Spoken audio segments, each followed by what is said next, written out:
디모데후서 1장 말씀을 읽었습니다. 우리가 잘 아는 대로 디모데 전후서는 일생을 복음 전하는 사명을 생명 다해 감당해온 사도 바울이 은퇴를 앞에 놓은 노년에 사랑하는 후계자 디모데에게 애틋한 애정을 가지고 권면하고 교훈하고 가르치는 귀한 말씀입니다. 먼저 우리가 오늘 9절 말씀을 같이 한번 읽도록 하겠는데 한 목소리로 읽겠습니다. 시작. 하나님이 우리를 구원하사 거룩하신 성령으로 부르시는 우리의 은혜와 하심이 아니요 오직 자기의 뜻과 영원전부터 그리스도 예수 안에서 우리에게 주신 은혜로 하시니라. 아멘. 이 말씀을 조금 더 각색해서 얘기하면 이런 말이 됩니다. 사랑하는 아들 디모데야, 하나님이 너를 구원해 주시고 또 너에게 그 거룩하신 구원의 복음을 전할 수 있도록 너를 불러주신 것은 내가 똑똑하고 잘나고 많이 배우고 굉장한 선한 무언가를 하면서 살아왔기 때문이 아니란다. 하나님의 일방적인 사랑과 뜻에 의한 것이다. 아멘. 그러니 너는 그 은혜를 늘 기억하며 살아라. 아멘. 다시 말하면 하나님께 영광 돌리는 삶을 살아야 된다라는 거예요. 아멘. 그래서 사도 바울은 디모데뿐만 아니라 예수로 구원받은 모든 사람들에게 기회만 주어지면 선포했던 것이 뭐냐면 그런즉 너희가 먹든지 마시든지 무엇을 하든지 하나님의 영광을 위하여 하라. 아멘. 하나님께 영광 돌리는 삶을 살아야 된다고 말씀했습니다. 아멘. 그렇습니다. 사랑하는 성도 여러분, 하나님의 은혜로 예수를 통하여 죄사함 받고 구원받아 하나님의 백성된 성도들은 이 땅 위에 사는 동안 마땅히 하나님께 영광 돌리는 삶을 살아야 되는 것입니다. 아멘. 중세 종교개혁자들의 대강령이 무엇이냐면 솔리데오 글로리아, 오직 하나님께 영광이라고 하는 것입니다. 아멘. 하나님이 영광 받으셔야 될 마땅한 그 자리를 교황이, 황제가, 종교 지도자들이 가로막고 있었기 때문에 그 시대는 암흑의 시대요, 부패의 시대요, 타락한 시대였기 때문에 종교개혁이 필요했던 것입니다. 그렇습니다. 사랑하는 성도 여러분, 하나님께 영광 돌리는 곳은 밝은 곳이지만 사람에게 영광 돌리는 그곳은 어둠인 것입니다. 타락이 있는 것이고 거기에 부패가 따라오는 것이에요. 오늘 우리가 사는 이 시대는 포스트 모더니즘 시대입니다. 이 시대의 대표적인 게 뭐냐면 절대 진리는 없다라는 거예요. 내가 절대 진리를 만들어 놓고 살면 되는 것이고 아니면 내가 절대 진리가 될 수 있다, 그런 것입니다. 하나님만이 절대 진리 아니라는 거예요. 나도 절대 진리가 될 수 있고 내가 만들어 놓은 뭔가 그것이 절대 진리가 될 수 있다는 이 시대예요. 그러고 보니 이 시대가 이렇게 혼돈스럽고 어둡고 타락의 세상이 된 것입니다. 여러분, 비근한 예로 우리 이웃에 있는 북한을 바라보십시오. 하나님이 받으셔야 할 영광을 사람이 가로채기 때문에 어두운 세상이 되는 거예요.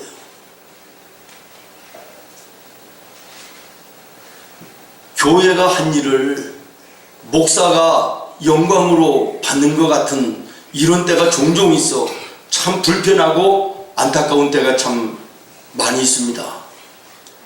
지난 금요일에도 우리 청년대학부에서 작년 연말에 불우한 이웃을 돕기 위해서 모금한 그 모금을 전달하는 과정 속에서 동사무소와 우리 교회가 이제 구체적으로 동네를 책임지고 규모 있게 섬기자라고 하는 협약식을 했으면 좋겠다 그래요. 그래서 우리는 전달해 드리는 것만으로 됐습니다. 그랬더니 며칠 있다가 또 전화가 와가지고 또 찾아오셔서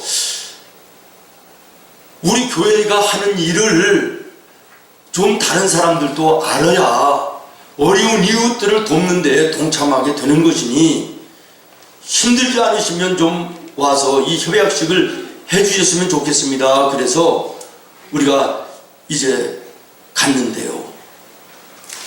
저는 간단한 줄 알았더니 아주 간단치가 않더라고요.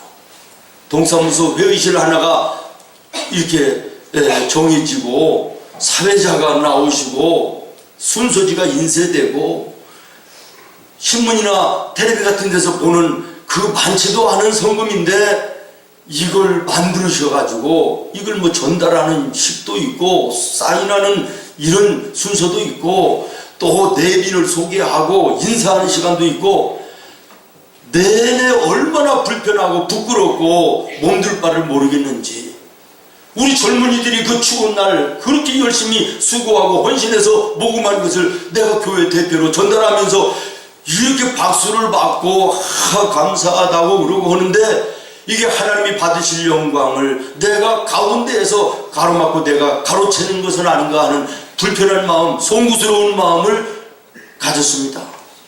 오늘 나와 여러분의 삶의 모든 것은 하나님이 영광으로 받으셔야 되는 것이지 사람이 그 자리를 채워서는 안 되는 것인데 여러분도 마찬가지입니다. 구원받은 은혜 때문에 하나님의 은혜가 감사해서 섬기고 봉사하고 헌신하는 그곳에 혹시 내가 들어갈 수도 있다는 거예요. 하나님께 영광 돌려야 되는데 영광 받으실 하나님이 아니라 내가 그 영광을 받는 이런 일이 있어서는 안 되겠다라는 거예요. 오늘 나와 여러분은 모든 것 사도 바울이 얘기하는 것처럼 먹든지 마시든지 무엇을 하든지 하나님께 영광 돌리는 삶을 살아야 될 줄로 믿습니다. 그러면 우리가 하나님께 영광 돌리는 삶이 무엇입니까? 고린도후서 1장 20절에 보니까 여러 가지가 있지만 그 중에 하나가 뭐냐? 아멘 하여 하나님께 영광을 돌리느니라. 아멘. 아멘 하는 것이 하나님께 영광 돌리는 일이라는 거예요. 아멘. 오늘 여러분의 삶 속에 아멘이 풍성한 은혜가 있기를 예수님의 이름으로 축원합니다. 아멘.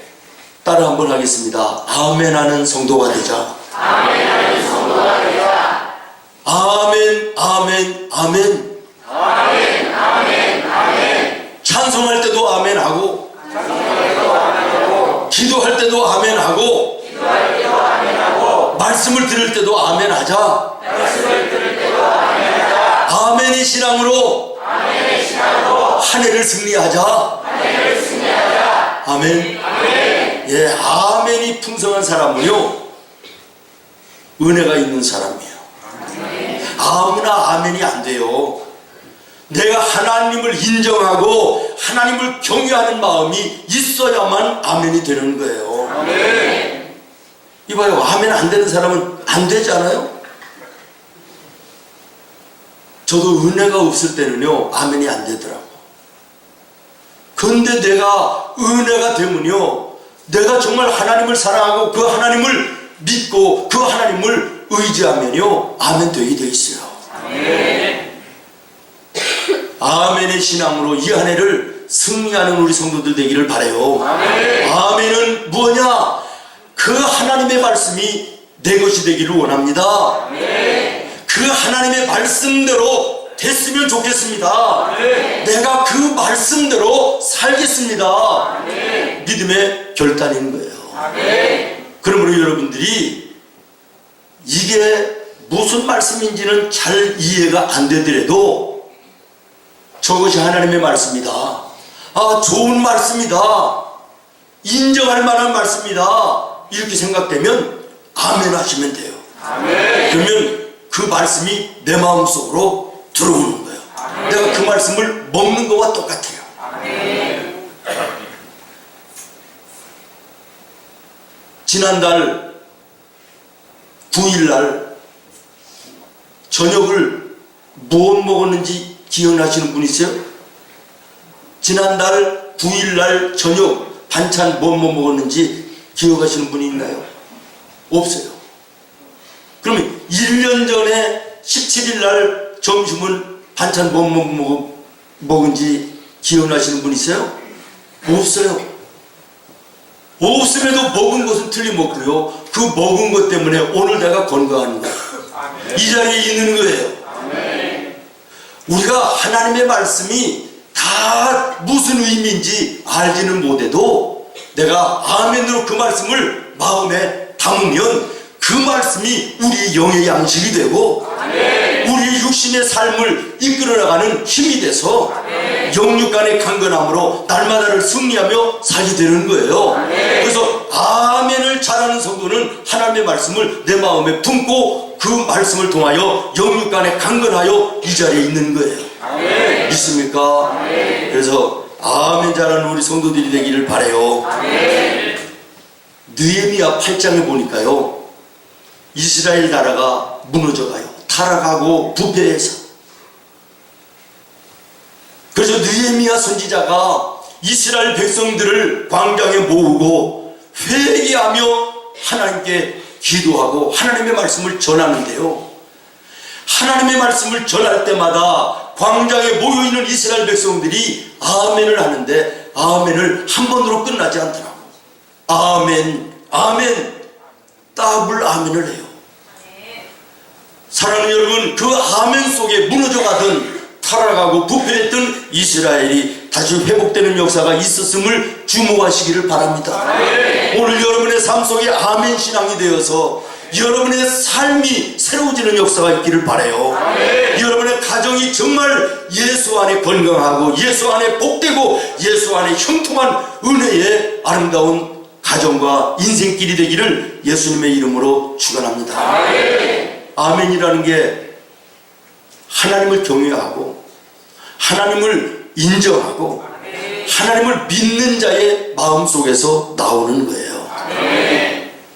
그러므로 아멘의 신앙을 가진 성도는요, 하나님이 주시는 것으로 사는 거예요. 내 것으로 사는 것이 아니에요. 내 경험, 내 지식, 내 잘난 것으로 사는 것이 아니에요. 아멘의 신앙은 하나님이 주시는 것으로 사는 거예요. 하나님의 말씀을 따라 사는 거예요.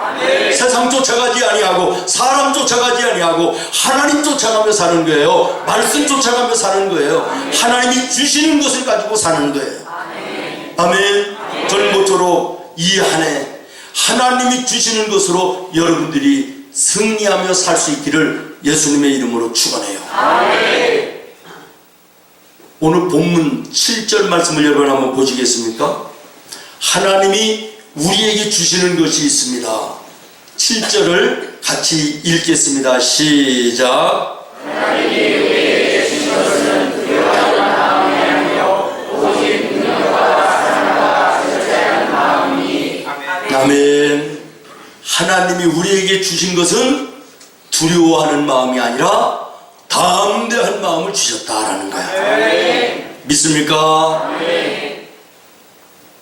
요한복음 16장 33절 말씀에도 보면 이것을 너희에게 이르는 것은 너희로 내 안에서 평안을 누리게 하려 함이라. 세상에서는 너희가 환난을 당하나 담대하라.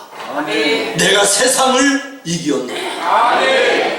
너희가 세상 살 때 두려워하는 마음으로 살지 말라는 거예요. 내가 너에게 준 것은 담대한 마음이니 담대하게 살아라는 거예요. 그래서 그 담대함 통하여 너의 삶이 평안한 삶이 되라는 것이에요. 지난 한 해를 많은 사람들이 얘기합니다. 작년은 참 나라 전체가 우왕좌왕하는 한 해였다.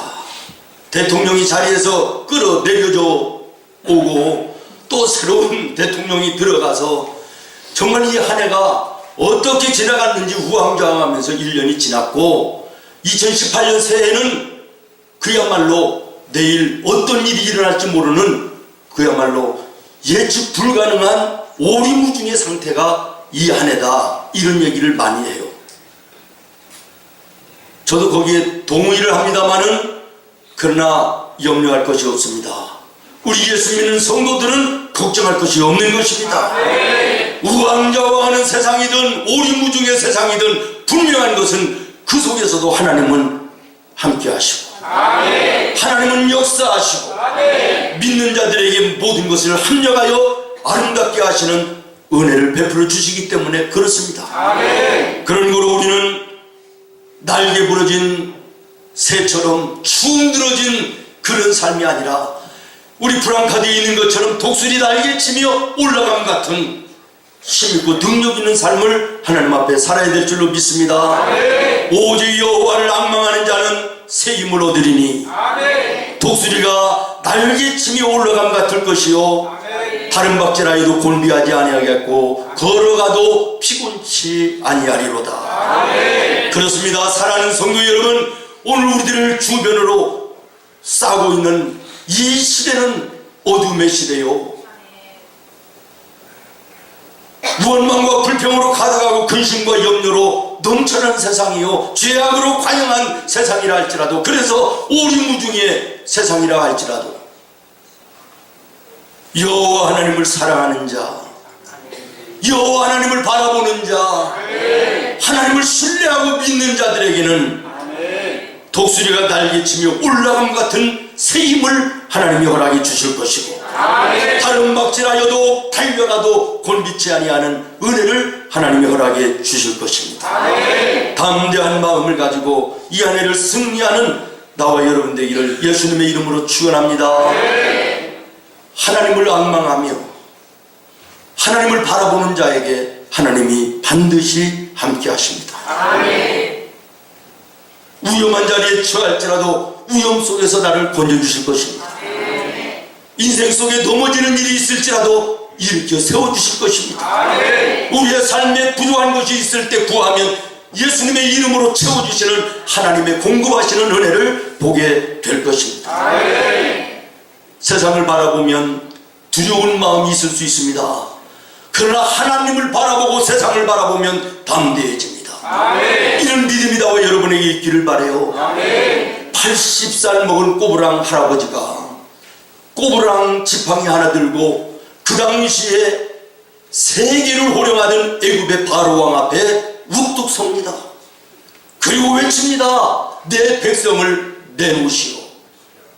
누가 봐도 망령난 늙은이의 모습이고 달걀로 바위를 치는 그런 모습이었습니다마는, 그러나 그 80이 넘은 모세의 마음속에는 하나님이 주시는 담대함이 있었습니다.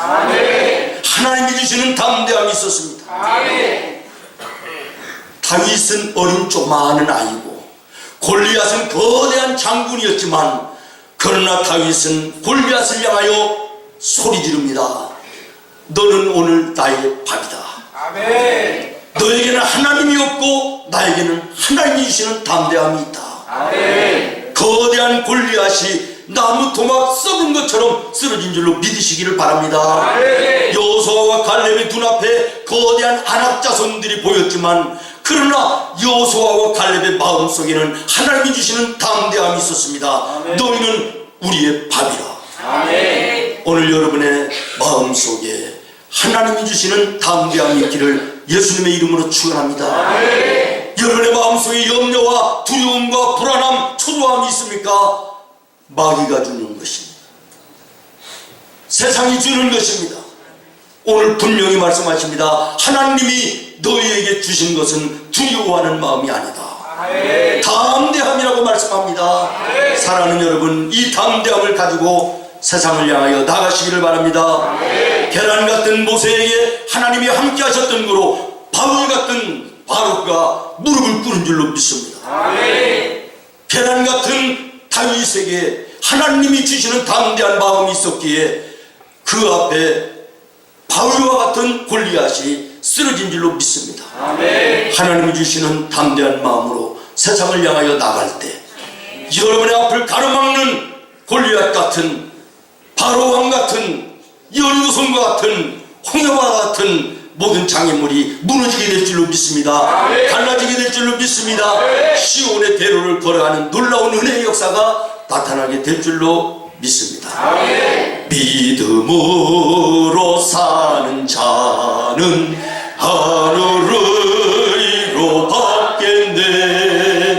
무슨 일을 만나든지 만사형통하리. 아멘. 무슨 일을 만나든지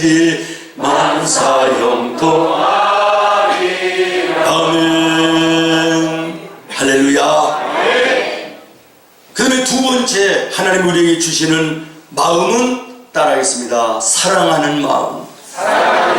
사랑하는 마음. 오늘 말씀해 보십시오. 7절에 오직 능력과 사랑과 절제하는 마음이니, 사랑하는 마음을 우리에게 주셨다는 거예요. 여러분, 오늘 사랑하는 마음을 가지고 사십니까? 누군가 미워하고 누군가 갈등하며 누군가를 시기하는 이런 마음이 여러분의 마음에 있습니까? 하나님이 주신 마음이 아닙니다.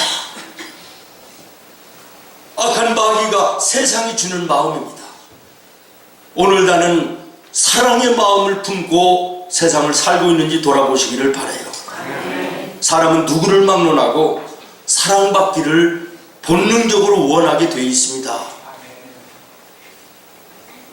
그래서 복음성가들이 참 많은데, 당신은 사랑받기 위해 태어난 사람, 이 찬양이 왜 히트송이 됐을까요?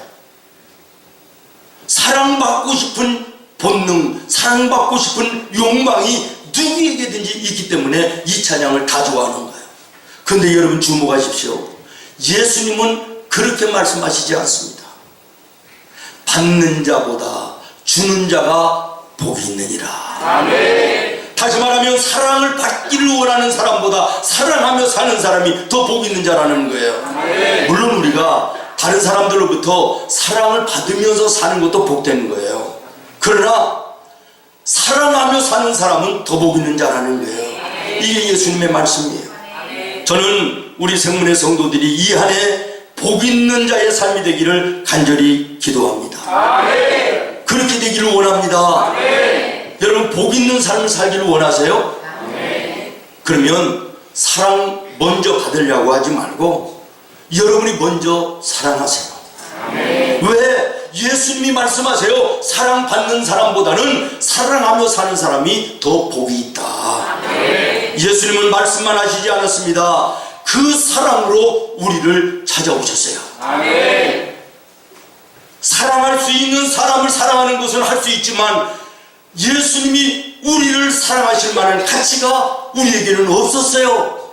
죄인이었을 때 예수님 우리를 찾아오셔서 사랑을 해주시고 그 사랑으로 십자가 피를 흘려 당신의 생명을 다하셔서 우리를 사랑하여 우리를 구원해 주셨습니다. 그리고 예수님이 우리에게 명령하십니다. 너희도 이와 같이 서로 사랑하라. 너희도 이와 같이 서로 사랑하라. 이로써 모든 사람이 너희가 내 자녀인 줄을 알게 되리라. 오늘 우리가 사랑하는 마음을 가지고 내가 먼저 사랑하는 삶을 살아야 되는데, 내가 먼저 사랑받기를 원하니 그곳이 편안할 리가 있나요? 당신이 먼저 나를 사랑해 주세요. 그러면 나도 당신을 사랑하겠습니다. 이것이 부부 간에도 마찬가지, 부모와 자녀 간에도 마찬가지 아닙니까? 우리 성도들 간에도 마찬가지 아닙니까? 그런데 예수님은 그렇게 말씀하시지 않고 그렇게 살지 않으셨습니다.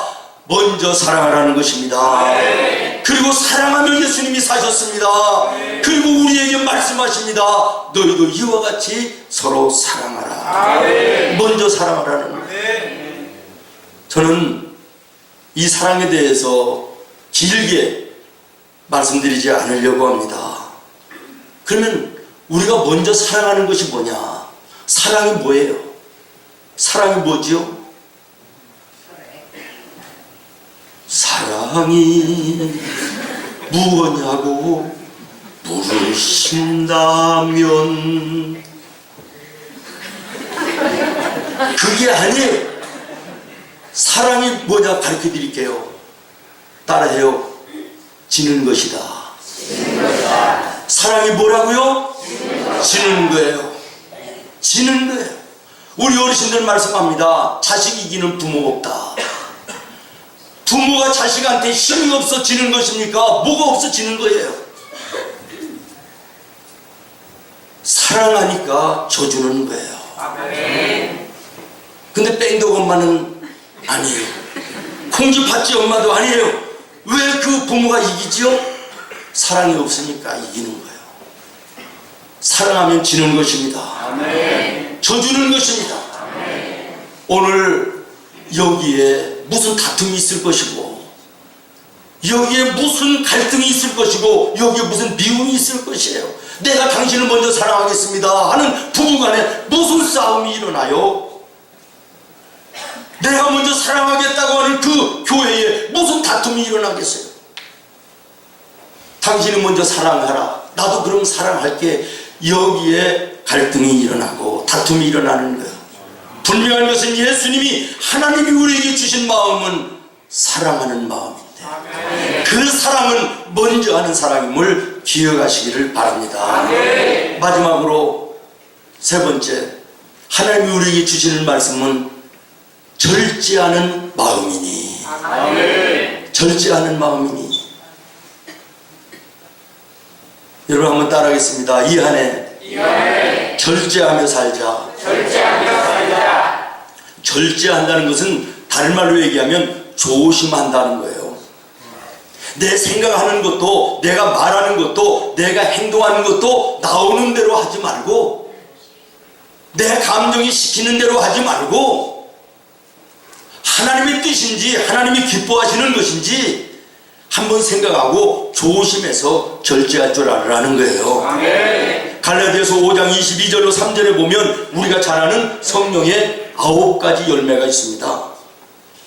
이 9가지 열매의 마지막 열매가 뭔지 여러분이 한번 보십시오. 절제니.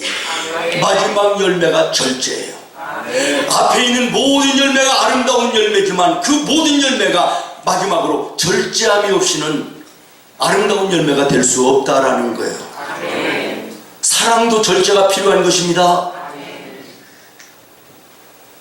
절제가 지켜지지 아니하면 사랑이 무분별할 수가 있어지고, 이게 보통 문제가 아닐 수 있어요. 비근한 예로 기쁨, 희락 있잖아요. 희락의 열매, 기쁨의 열매, 이게 절제가 없으면 어떻게 되는 거예요?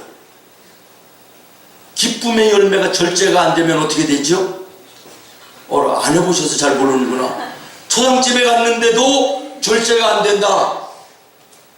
이건 도른 거죠. 정신이 없는 거죠. 조심하는 마음, 절제하는 마음 얼마나 귀중한 건지 몰라요.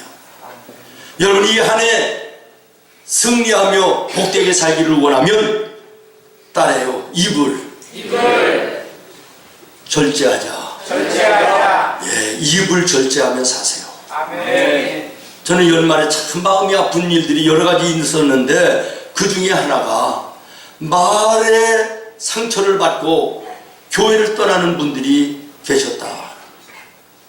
확인되지도 않은 얘기를 내가 들어보니까 그렇대더라. 내가 생각할 때는 그렇다. 참 교회에서는 주먹으로 싸울 수가 없으니까 이것이 아주 앞서가지고, 언제나 문제가, 교회의 문제는 입술의 문제예요. 왜 남의 얘기를, 확인되지도 않은 얘기를, 들어서 기분 좋을 것도 아닌 얘기를 왜 그렇게 합니까? 하나님 앞에 범죄 행위예요. 예수님이 뭐라고 말하지요? 예면 예고, 아니면 아니라 하라. 여기에서 더하는 것은 죄다. 아멘. 믿습니까? 아멘. 확인되지도 않은 것을 예인 것처럼, 아니온 것처럼 확인해서 얘기하면 안 된다는 게, 남의 얘기하지 말라는 거예요. 여기에서 벗어나는 것은 다 하나님 앞에 죄라는 거예요. 그러면서 말씀하십니다. 너희가 마지막 날 말 한마디라도 하나님 앞에 심판받을 것을 기억하라. 저는 이 안에 우리가 하나님 앞에 절제하는 마음을 가지고 살아야 되는데, 가장 먼저 입술의 절제가 있어야 되겠다라는 거예요. 아멘. 입술의 절제가 있기를 예수님의 이름으로 축원합니다. 내 입으로 참된 말만 하려고 애쓰시기를 바라요. 아멘. 애써도 안 되는 것이, 실수하는 것이 입술인데 조심하지 않고 절제하지 않으면 막 나가는 거예요. 막 나가는 거예요. 조심해도 안 되는 것인데 참말을 하려고 조심하시기를 바랍니다. 네. 유익한 말을 하려고 애쓰시기를 바랍니다. 네. 필요한 말을 하려고 애쓰시기를 바랍니다. 네. 덕을 세우는 말을 하려고 애쓰시기를 바라요. 네. 내 입에서, 내 감정에서 나가는 대로 하지 말라는 거예요. 설령 사실이라 할지라도, 그 말이 사실이라 할지라도 그 사람이 들으면 기분 나쁠 얘기면 안 해야 되는 거 아니에요? 아멘. 내가 볼 때 집사님이 입은 옷이 이거 싸구려 같네. 내가 그게 싸구려 옷이 사실일 수도 있지만 그 얘기를 정직하게 한다고 해서 그 사람이 기분 좋을 리가 있어요? 그러면 안 해야지. 우리는 이런 식의 매사가 입에서 나오는 대로, 감정이 시키는 대로 말하는 거예요. 성숙되지 못한 그리스도인이에요. 정말 성숙한 사람은 맞는 얘기를 해도 그 사람이 들어서 기분 안 좋을 것 같으면 참는 것입니다. 아멘. 절제하는 것이에요. 이 말을 해서 하나님의 교회가 은혜가 넘치는 것이 아니라면 맞는 말이라도 참을 줄 알아야 되는 거예요. 조심할 줄 알아야 되는 거예요. 절제할 줄 아는 마음을 가져야 된다는 거예요. 하나님이 우리에게 주시는 것은 절제하는 마음입니다. 너무 안타까워서 또 얘기해요. 따라해요. 저를 따라해요. 조심하자. 이렇게 하면서 하란 말이에요. 해요. 조심하자. 아멘. 왜 그렇게 남말하기 좋아하는지 말이에요. 목사님이 예수님께서 날 때부터 벙어리 된 사람을 기도함으로 고치셨습니다. 말을 하게 했습니다. 그랬더니 예배 마치고 어떤 남자 집사님이 목사님 찾아와가지고, 목사님 그게 기적이 아니라요, 말 많은 우리 집사람 말 못하게 하는 게 기적일 것 같은데요, 이렇게 얘기를 했대요. 왜 그렇게 말이 많은지. 우리가 말을 안 하며 살 수는 없지만 절제해야 된다. 참된 말을 하려고, 유익된 말을 하려고, 필요한 말을 하려고, 덕을 세우는 일을, 말을 하려고 애쓰는 우리 성도들이 되기를 바라요. 말씀을 마치려고 합니다. 제가 어렸을 때부터 시장 구경을 좋아하는데, 장날 장 구경하는 것이 내 취미였어요. 근데 장에서도 시장, 시골 장에 가면 우시장이 있어. 소시장. 거기 가면 저녁 때 되면 반드시 100% 싸워. 그 싸움 구경도 얼마나 재밌고, 소를 팔고 사는 것을 이렇게 보면요, 소 사는 사람들이 제일 먼저 보는 게 뭔지 아세요? 모르시는구나. 소 혓바닥 쭉 붙들고 빼서 혓바닥 보는 거예요. 혀를 보면 건강한 소인지 병들은 소인지 안 돼요. 병원에도 가보면 의사 선생님들 진찰할 때 혓바닥 내보라고 그러지 않아요? 건강 유무가 거기서 나오는 거예요. 여러분 한번 혀를 한번 내밀어 보세요. 내가 영적으로, 신앙적으로 건강한가 병들었는가는 내 혀에 달렸다, 그런 얘기예요. 정말 이 안에 혀를 조심하는, 이 안에 정말 절제하고 근신하는 이 아내가 되기를 예수님의 이름으로 축원합니다. 하나님이 우리에게 주시는 마음이 세 가지라고 그랬어요. 첫 번째는 담대한 마음이에요. 두 번째는 사랑하는 마음이에요. 세 번째는 절제하는 마음이에요. 이 세 가지 마음을 품고 승리하는 2018년 되기를 예수님의 이름으로 축원합니다. 기도하겠습니다. 하나님,